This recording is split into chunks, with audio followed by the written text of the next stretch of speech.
Cześć, z tej strony Błażej, witam Was bardzo serdecznie na kanale Nerdownia TV w nowym filmie z gry Farming Simulator 19. Chciałbym w tym materiale poruszyć kwestię opłacalności upraw.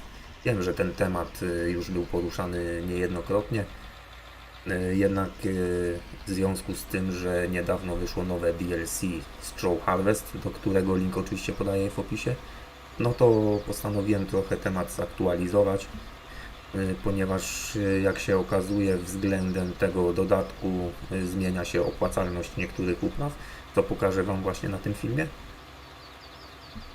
No i jeśli chodzi o opłacalność czegokolwiek w farmingu, to jak wszyscy wiemy, tutaj na pierwszym miejscu jest las i z tym nikt nie dyskutuje. Sami wiecie, że las daje kosmiczne pieniądze, mimo tego, że trzeba trochę się napracować przy nim, to i tak jest bardzo opłacalny. A jeżeli chcecie się więcej dowiedzieć o lesie, to zapraszam Was na jeden z moich filmów z serii Jak szybko zarobić w grze Farming Simulator 19 bez oszukiwania.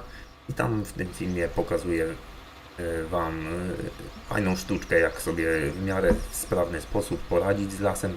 Zapraszam Was bardzo serdecznie do tego materiału. A teraz dalej, co do opłacalności. Jak sami wiecie, tych filmów na ten temat na YouTube jest całe mnóstwo.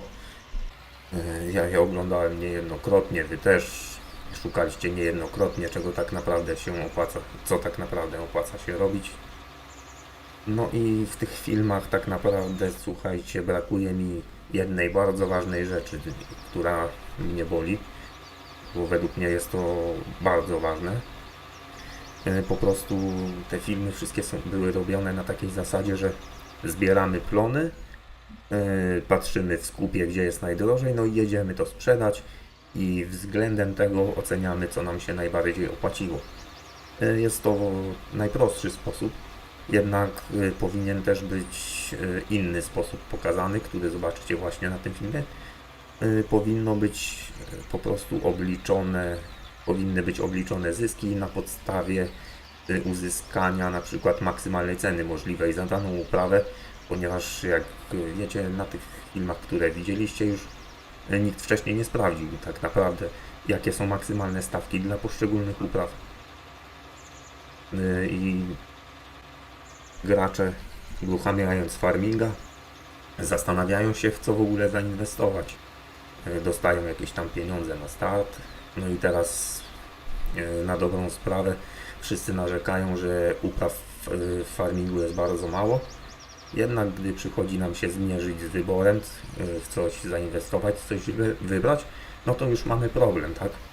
Dlatego ja postanowiłem właśnie nagrać ten materiał, żeby pomóc trochę niektórym i zobrazować, jak to wygląda tak naprawdę, co faktycznie się opłaca.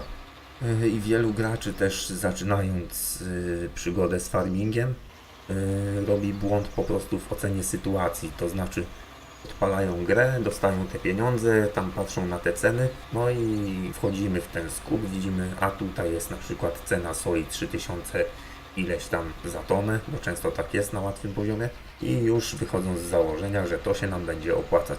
To jest myślenie absolutnie błędne, ponieważ to, że jest cena czegoś wysoka, to nie znaczy, że my na tym zarobimy, ponieważ możemy dostać mały plon z pola i jesteśmy w tyłku. Bo jak się okazuje, inne uprawy dałyby nam więcej, mimo tego, że są tańsze. Także zwróćcie na to uwagę, jeśli będziecie grali, że cena nie jest na pierwszym miejscu, tylko wydajność z hektara. Trzeba po prostu podliczyć na danej uprawie. A test, jak widzicie, przeprowadzam w sposób tradycyjny, który już widzieliście niejednokrotnie. Bierzemy tej samej szerokości sadzarki i siewniki i obrabiamy identyczny obszar pola po prostu. I tutaj jeszcze, jak widzicie, taki właśnie hak ode mnie mały. Zakładacie sobie z przodu ciągnika oprysk i z tyłu, i w tym z przodu dajecie sobie oprysk na chwasty, z tyłu dajecie nawóz i po prostu robicie sobie dwie czynności naraz. Macie zaoszczędzony czas, paliwo. Możecie poświęcić to na coś innego. I tutaj jeszcze nie wiem, czy wszyscy wiedzą, ale chwastów nie trzeba dopiero opryskiwać, jak wzejdą. W momencie, gdy pole opryskacie wcześniej, to one po prostu nie urosną. A teraz zapraszam Was na chwilę na kącik muzyczny, bo ile można słuchać czyjegoś pieprzenia, i zobaczymy się na podsumowaniu.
Was po przerwie. Mam nadzieję, że kącik muzyczny Wam się podobał i przechodzimy do podsumowania naszych zbiorów.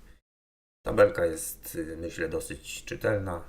Najjaśniejszym kolorem wyznaczone najbardziej dochodowe uprawy. Znaczy kiszonka to nie uprawa, ale powstaje z uprawy, więc też po prostu to policzyłem na podstawie uzyskanych plewów.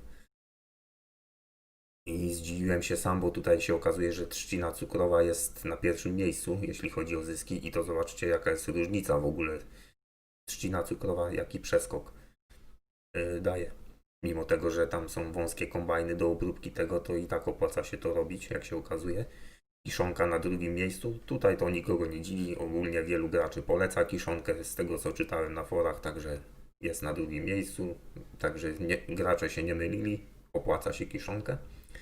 I tutaj właśnie zmieniła się opłacalność w dodatku Straw Harvest względem tych trzech zbóż, które dają nam pokos słomy, ponieważ możemy teraz z niej zrobić pellet.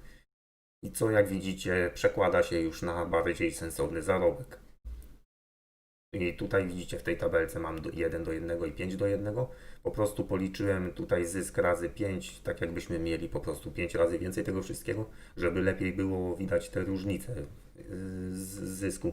I tutaj jeszcze co do trawy, mogłem kurczę jeden pasek posiać i sprawdzić opłacalność trawy też w momencie przerobienia jej na kiszonkę.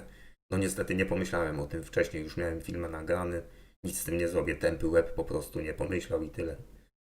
I tutaj też przy wiórach mogłem posadzić je gęściej, zakładając wąskie koła przy ciągniku, ale to i tak niczego by nie zmieniło, bo dałyby najsłabszy przychód. Przejdźmy do drugiej tabelki. Jest to tabela, która przedstawia Wam zyski w momencie, gdybyście uzyskali możliwą najwyższą cenę za Wasze zbiory. No i tak to wygląda. Tu widzicie jeszcze do tych najwyżej punktowanych doszedł pellet siana.